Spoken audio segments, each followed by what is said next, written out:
the street lights lit this town like a fire in a blaze, gotta burn it down. Hi guys, e benvenuti in questo nuovo video. Afraid to live this out.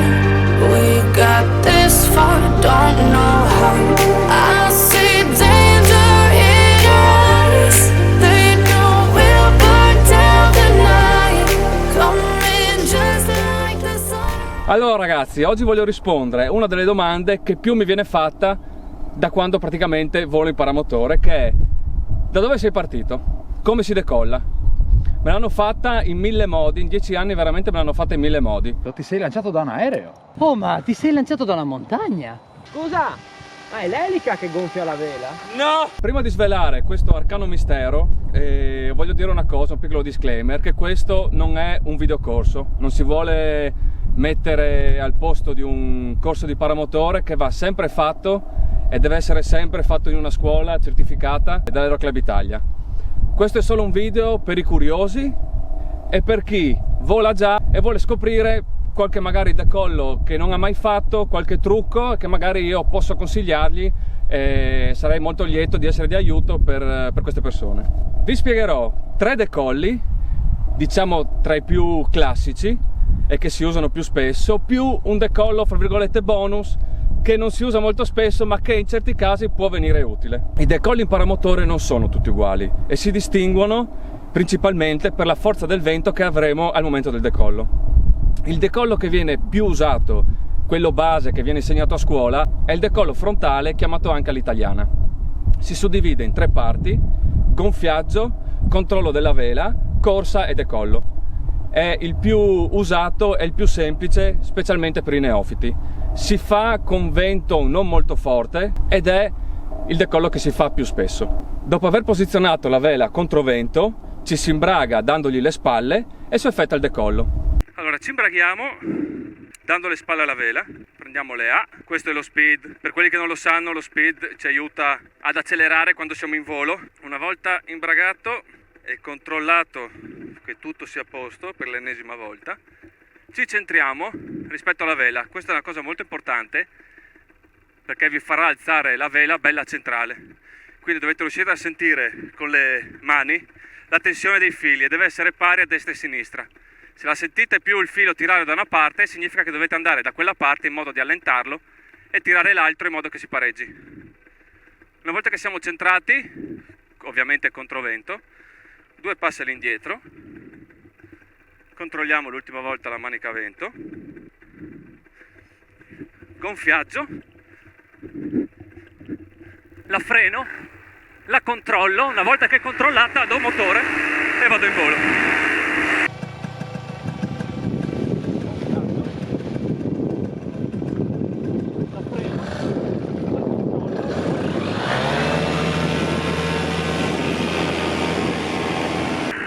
Una cosa importante da fare è appoggiare la schiena alla spinta del motore, perché all'inizio vi verrà, diciamo, automatico corre col peso e il busto in avanti. Invece voi dovete imparare a correre con il busto indietro, con la schiena all'indietro, in modo che il motore non spinga voi verso il basso, ma se voi vi mettete così vi spinga già verso l'alto. Questo aiuta molto ad abbreviare la corsa di decollo. In caso di assenza di vento, questo decollo può essere fatto assistito dal motore. Si fa allo stesso modo, solo che prima di fare il gonfiaggio si dà un colpo di motore in modo di creare un flusso d'aria che aiuti la vela a salire. Certi usano dare motore per tutta la fase di alzata della vela e si può fare se abbiamo una gabbia rigida e l'elica più piccola della gabbia, perché sennò rischiamo di prenderci i cordini dentro. Io personalmente lo faccio dando motore prima di fare il gonfiaggio. Quando comincio la corsa mollo motore e quando la vela arriva a circa 45 gradi più o meno ridò motore, così mi aiuto nella corsa e decollo prima. Un altro trucco che voglio dirvi è importante quando frenate la vela. Se voi aspettate che la vela sia esattamente sopra la vostra testa e cominciate a dare motore, questo vale sia per il decollo con motore assistito che per il decollo senza motore assistito, col decollo classico, è preferibile frenare la vela quando ancora non vi è arrivata sopra la testa. Se voi la frenate un attimo prima, la vela sarà già in portanza. Dando motore, appoggiandovi con la schiena alla potenza del motore, decollerete molto prima ed eviterete quel fastidioso beccheggio che vi fa staccare quando pensate di essere già in volo e poi invece vi molla, dovete fare ancora 4 passi e ripartire. Quello lì è un trucco, non è semplice, io non dico di saperlo gestire sempre, non mi viene sempre, però è davvero un gran bel trucco. Allora, decollo con motore assistito. Questo decollo vi può essere utile quando non c'è una bava di vento. Ci imbraghiamo come per il decollo all'italiana, classico, ci centriamo, facciamo 2 passi indietro perché l'elica è meglio che stia lontana dai cordini, chiaramente. Diamo motore per creare un flusso, lo diamo centrale, non cominciamo a muoverci di qua e di là, perché altrimenti facciamo un flusso discontinuo e la vela si alzerà un po' praticamente. Quindi flusso centrale.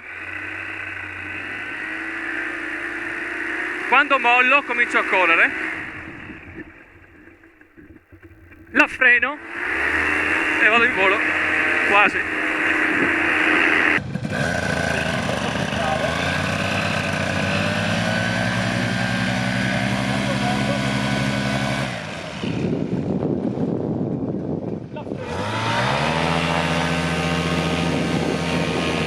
Comunque, come vedete, la vela si alza immediatamente senza quasi correre, perché appena vi appoggiate ai cordini lei viene su, schizza su a manetta, la frenate, date motore e decollate.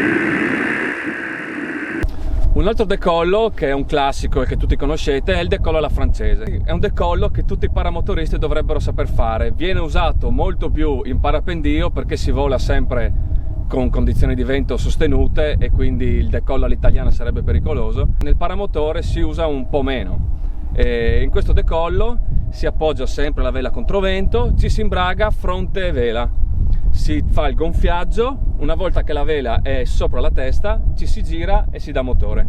È un decollo molto sicuro per il paramotore, perché con vento sostenuto fare un decollo all'italiana rischia di farvi camminare all'indietro se il vento è molto forte, cadere e spaccare l'elica se state dando motore o comunque col motore acceso, magari cadendo date una sgasata e spaccate tutto. Farlo alla francese vi assicura di poter decollare guardando la vela, quindi sappiamo quello che fa, che con vento forte potrebbe muoversi in maniera strana, e se il vento è molto forte potete camminare verso di lei mentre la gonfiate. Mentre fate il gonfiaggio le andate incontro, così ammortizzate un po' la forza del vento e vi sale più calma. Vi girate e decollate. Allora, spero di riuscire a fare il decollo alla francese, perché come vedete il vento, non il drone ma il vento, non è proprio così sostenuto.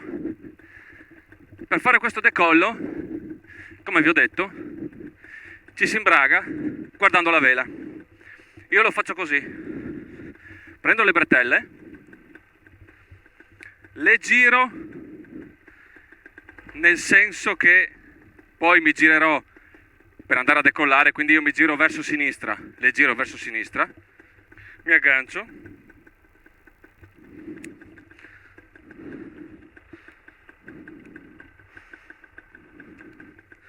qui ci sono poi vari modi. Io non sono un esperto pilota di parapendio, perché loro di solito usano prendere le bretelle con una mano sola e gestire l'alzata solo con un freno.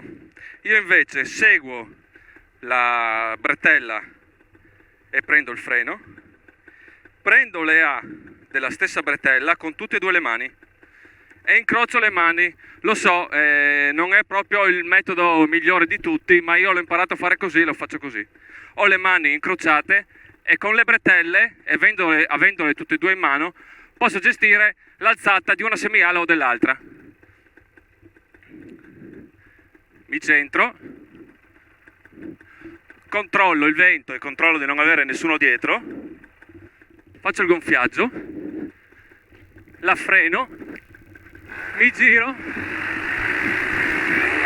corsa, decollo.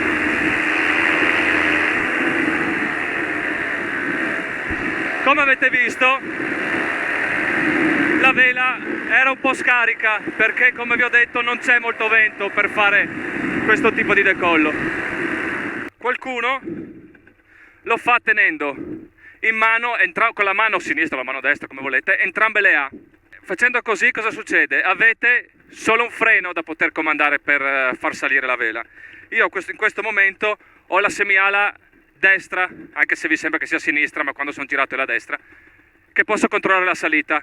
Quindi cosa faccio? Mi allontano da lei in modo che salga per prima e col freno posso dosare la sua alzata e pareggiarla col resto della vela. Vedete che sale prima la destra, la freno tutta l'ala, mi giro e decollo.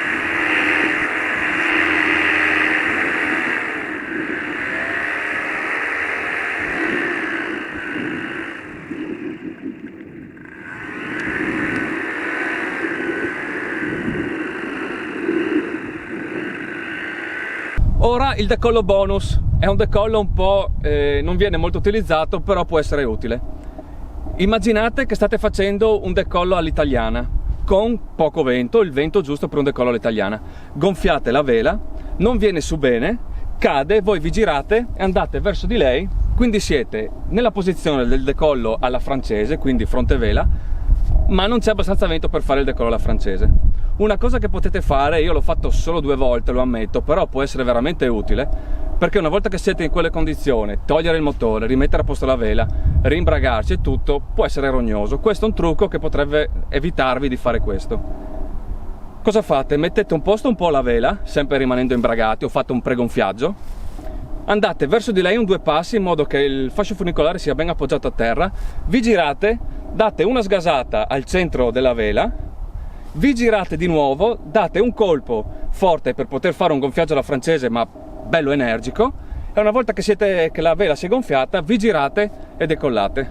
Questa tecnica di decollo non è per i neofiti sicuramente, perché essendo che c'è poco vento non avrete tempo per controllare la vela e decollare, perché se voi vi fermate un attimo a controllare la vela, quella vi casca sulla testa. Quindi dovrà essere fatto un movimento energico, fluido e molto continuo, perché se vi fermate non riuscite a farlo.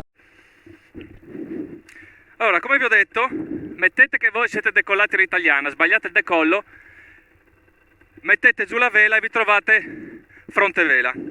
Una cosa che potete fare, sto guardando il vento perché ok, non è male. Una cosa che potete fare è andare verso la vela, date una piccola sgasata al centro e poi dovete fare un movimento bello veloce e fluido.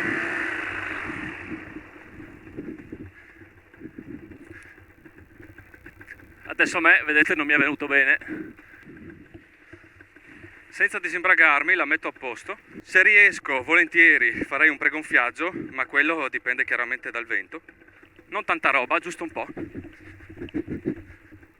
Ecco, già non è male, a parte questa cravattona.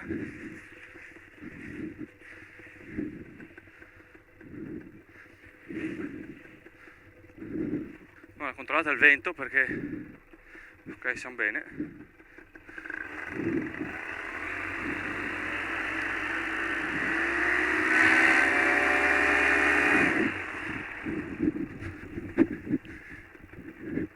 Lei sale, la freno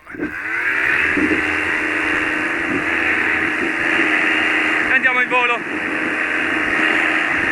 Come dicevo, questo decollo è un decollo un po' complicato, se vogliamo dire anche un po' rischioso. Non è un decollo che va fatto ogni giorno, ma se ci serve può essere utile. Ci sono varie cose che possono andare storte facendo un decollo del genere, perché è tutto molto veloce e non incasinato, ma quasi. Di nuovo lo consiglio solo a persone esperte che sanno insomma quello che fanno. Allora ragazzi, questi sono i vari tipi di decolli che io ho usato. Con questo video non voglio insegnare niente a nessuno, sono solo dei consigli per i curiosi e per chi magari già vola e vuole magari migliorare le sue tecniche di decollo. Non sono un pilota professionista, quindi non ho la presunzione di dire che questi sono dei decolli perfetti, anzi ci sono piloti in Italia molto più bravi di me e spero un giorno di poter imparare da loro per perfezionare ancora la mia tecnica. Spero comunque che questo video vi sia stato d'aiuto. Iscrivetevi al canale adesso se volete vedere altri video come questo, oppure seguirmi nelle mie avventure nei paracamping. Mettete un like e mi raccomando, nei commenti scrivete se avete domande su questo video o su altri, o qualsiasi domanda voi abbiate nei commenti. Ciao! Tonight, we're gonna light it up, babe. Tonight, we're gonna